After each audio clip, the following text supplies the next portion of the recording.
ശ്രീ ശാരദ സീരിയലിൻ്റെ latest എപ്പിസോഡിൻ്റെ promo റിവ്യൂയിലേക്ക് എല്ലാവർക്കും സ്വാഗതം. അങ്ങനെ ശ്യാമ കേക്കൊക്കെ എടുത്ത് ടേബിളിന് മീത് തുറന്നു വെക്കുവാണ് കേട്ടോ. ഈ സമയം കുട്ടികൾ രണ്ടാളും കേക്ക് മുറിക്കാനായിട്ട് ടേബിളിനരികിലേക്ക് ചെല്ലുവാണ്. അങ്ങനെ എല്ലാവരും കുട്ടികൾക്ക് ചുറ്റും വട്ടം കൂടി നിൽക്കുവാണ് കേട്ടോ. ഈ സമയം കമലനും രോഹിത്തും ഒക്കെ പോപ്പറൊക്കെ എടുത്ത് പൊട്ടിക്കുന്നുണ്ട്.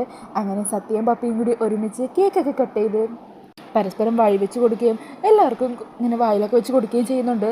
അതിനുശേഷം ശ്യാമ കേക്കുകൾ എല്ലാവർക്കും ആയിട്ട് ഇങ്ങനെ മുറിക്കുവാണ് കേട്ടോ.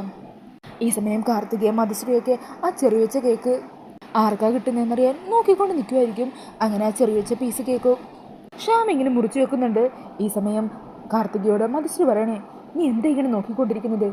ആ കേക്ക് ആരെങ്കിലും എടുക്കുന്നതിന് മുമ്പ് വേഗം കൊടുത്താൽ ശാലിനിയുടെ കയ്യിൽ കൊടുക്കും, ചെല്ലങ്ങോട്ട്. അങ്ങനെ പറഞ്ഞ മധുശ്രീ കാർത്തികയെ അവിടെ നിന്ന് തള്ളി വിടുവാണ്. ഇതേസമയം ആ വിഷത്തിൻ്റെ ഗുളിക വെച്ചിരിക്കുന്ന ചെറു വെച്ച കേക്ക് ഭാമയാണ് എടുക്കുന്നതെന്നാണ് തോന്നുന്നത്. കൃത്യമായിട്ട് അതാരാ എടുത്തതെന്ന് പ്രൊമോയിൽ കാണിക്കുന്നില്ല കേട്ടോ. അപ്പോൾ അതാരായിരിക്കും എടുത്തിട്ടുണ്ടാവുക? എടുത്ത ആൾക്ക് എന്തെങ്കിലും സംഭവിക്കുമോ? ഇതൊക്കെ അറിയാനായിട്ട് നമുക്ക് നാളത്തെ എപ്പിസോഡിനായിട്ട് കാത്തിരിക്കാം. അപ്പോൾ ഈ ഒരു പ്രൊമോ റിവ്യൂ ഇഷ്ടമായിട്ടുണ്ടെങ്കിൽ മറക്കാതെ വീഡിയോ ഒന്ന് ലൈക്ക് ചെയ്യണേ. ഈ ചാനൽ ആദ്യമായിട്ട് കാണുന്നവർ ചാനൽ ഒന്ന് സബ്സ്ക്രൈബ് ചെയ്തും കൂടി സപ്പോർട്ട് ചെയ്യണേ. താങ്ക്